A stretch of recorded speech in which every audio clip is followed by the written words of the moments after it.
You know what? We got everything here. We got Warriors. We got Niners. Let's start off with Sean in Oakland. Sean in Oakland. Then we'll get to RJ and Nick. Sean in Oakland, good morning, man. You're on the roast. What's happening? Hey, good morning, guys. And I like the story that you had about the little spending time with your kids and stuff, the father stories and stuff like that. That was special. Appreciate that. You feel that, right? Like it's no knock on I really being old and playing with your kids. Yeah, man, because that's why I coach my son right now, to keep being involved with him and stuff, and keep him to knowing that his dad is there. And he will remember that. He will remember that 25 years from now. And he'll pass it forward to his kids. And his kids will pass it forward to the next generation. Thank you for no sharing doubt. that. Yeah, man. Let's talk about the Niners whole situation. At the end of the day, they started 5-0. Everybody talking about the top 5 defense and all this other stuff. But at the end of the day, we paid Bosa. Well, not me, but the Niners paid him. They paid him the money.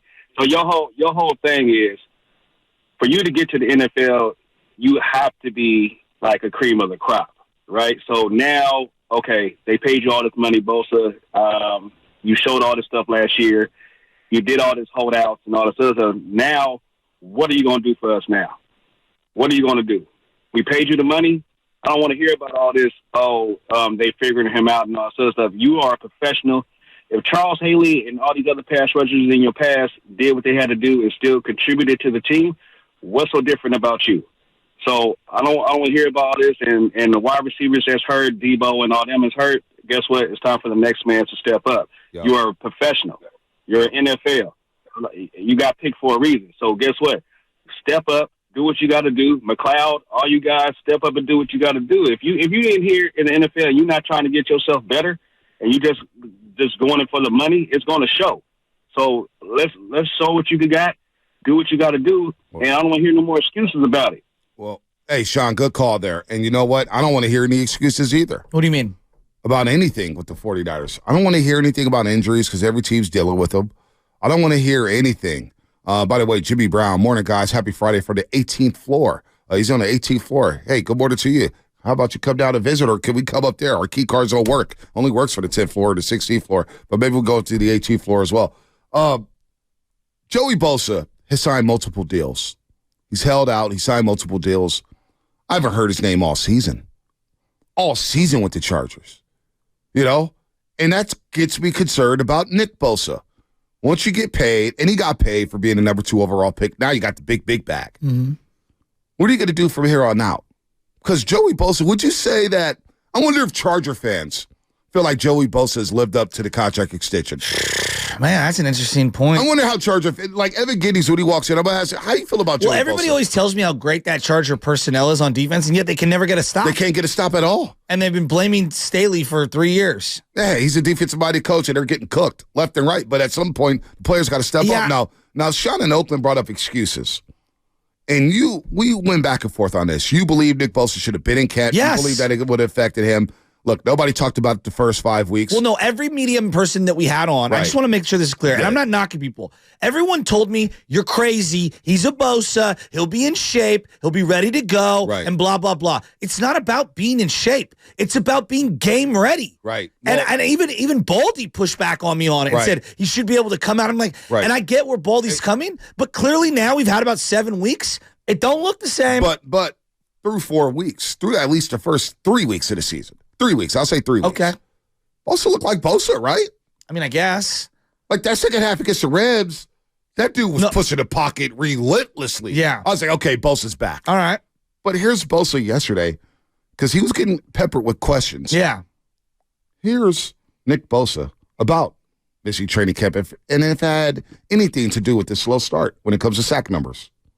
I think a little bit. I think I'm trying to work on stuff on the run this year that I wasn't able to do in camp.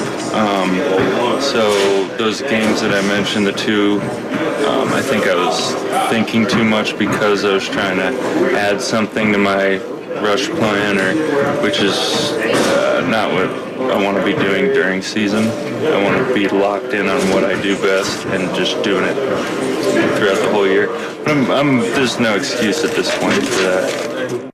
I appreciate him saying that. I appreciate him admitting it. But I'll tell you right now, experimenting when I'm giving you $122 million. That's not. What are we doing? No, you know what? That's not good enough for me. What are we doing? That's disappointing to hear from Nick Bosa. Absolutely. You knew what you were getting into. Ever. You knew what you were getting into when you were going for the contract. He should have been a hold-in. Well, TJ Watt held in, and I understand you. But now that we're past training camp, and we're going into week 8 of the NFL season, I don't want to hear about you missing training camp and how much it affected your play. It's 2 months in. No, we're it's 2 months November. in. And we've given you $120 million guaranteed. Yeah. So I don't want to hear about training camp.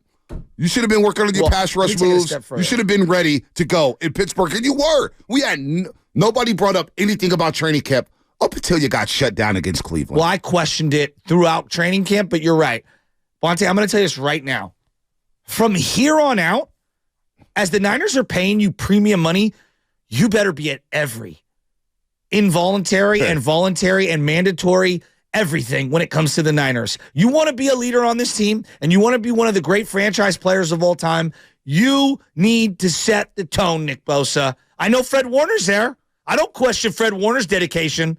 Now, I'm not questioning your dedication, but what I am questioning is, are you going to be a leader? Because why don't just pay you to be $125 million man? You got to be a leader. Exactly. You got to be a captain. You set the tone in practice. You set the tone for the game. You set the tone in the weight practice. room. So in the film study. And I see you're working with Randy Gregory, and they're picking your brain. Good. I didn't hear anything about training camp because we talked about it. He signed. We got through the first 5 weeks of the season. Now, we said the sack numbers are low. The pressures were there. He's getting closer, closer, closer. But all of a sudden, he gets shut down in Cleveland. Show me the baby. And all of a sudden, he gets shut down in Cleveland. And all of a sudden, training camp's a problem again. I don't want to hear about him missing training camp. Well, There's no excuses. You cannot, look at, I'm just telling you, optics-wise, you can't hold out, get paid the most guaranteed money a defensive player's ever gotten, and then say you're experimenting for the first couple of months as the team is going through a downturn in the season. And you have a new defensive coordinator trying to figure things out. And the defensive coordinator, we'll get to that sound in a second, doesn't even know this defense. It's an entirely different defense. So now we don't promote from within. We hire somebody outside. He doesn't even know the defense. I'm going to tell you right now, we'll be down bad as a 49er franchise. In terms of the fan psyche, we lose against Cincinnati and we don't get home at all? Yeah. At all? Against Burrow Company? Now, we'll get to Cincinnati's offensive line with James Rapian, Locked On Bengals podcast. If you want to know anything about Bengals football, James travels. He goes to practice. He is as tapped in. I feel like I know the Bengals. Feels like they're my second team or something, the way he tweets about the Bengals. But here's also Bosa not trying to equate sacks with success.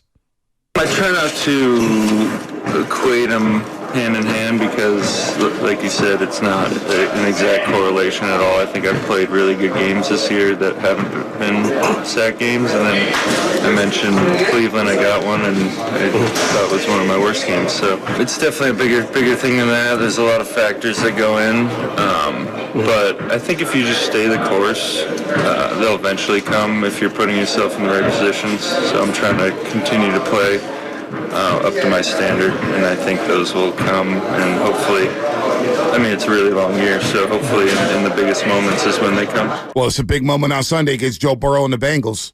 It's a huge moment. Sam Hubbard, Trey Hendrickson. Have you ever heard Aaron Donald talk about like experimenting in game? No, that was. What the heck? Am I kind of like too hung up on that? Man, listen. What?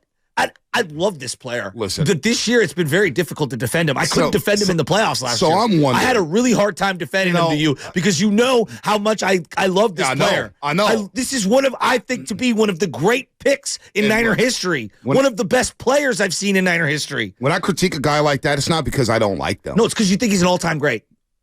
And when I critique all-time great. We don't just say that flippantly. When I critique Shanahan, it's not because he's bad. It's because I think he can be great. Yeah, we don't talk Colton McKivitz for a reason. Right, exactly. Right, you know what I mean? But you know what?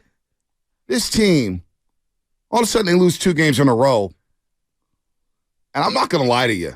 Some of these comments that's coming out this week out of Santa Clara, they've got front runner written all over them. Oh, no, I don't want to hear that. No, honestly. I don't want to hear that. I don't think they're front runners. I think they're locked in. They're Super Bowl. But no, all of a sudden things get bad. Shanahan's throwing the defense coordinator under the bus for one bad play. Hey, Shanahan, your offense scored 17 points the last 2 weeks. Hey, Shanahan, your offense turned the ball over 3 times against Minnesota and once against Cleveland. Hey, Shanahan, Your game plan wasn't working against Minnesota early on, and it wasn't working against Cleveland. Like, let's stop throwing people under the bus. And then Nick Bosa talking about I'm experimenting and, yeah, maybe training camp has something to do with my slow start. Nobody brought up the slow start in training camp the first 5 weeks of the season. And all of a sudden you lose 2 in a row, and it's, oh, well, you know what? Training camp. That's front running. That's front running. George Kittle does it too. George Kittle, they get behind a little bit. All of a sudden, man, my hip is a little sore and my shoulder's a little sore. But, it's all good. We beating Dallas 42-10, and let's lift up our T-shirt. F Dallas. F Dallas. Debo. Don't even get me started with Debo. And I love Debo. I wanted Debo here as a 49er. I was pounding the table to draft him. They drafted him.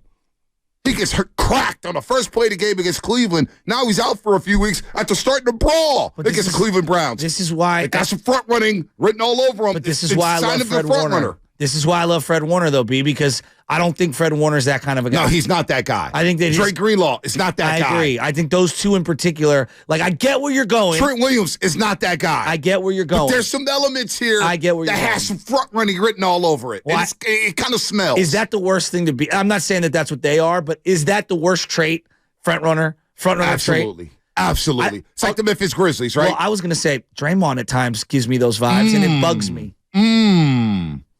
I feel like Iggy gave me those vibes later on in his career, and it kind of bugged me. And not only that, Bosa's got 2.5 sacks, and he's got the audacity after missing training camp, not getting to know his defensive coordinator, and he's got the audacity to call out Steve Wilkes. I mean, oh my God! Maybe if you were here, right, sitting down talking. That's what I'm saying. You got 2.5 sacks. Wilkes ain't holding you back from getting the quarterback. This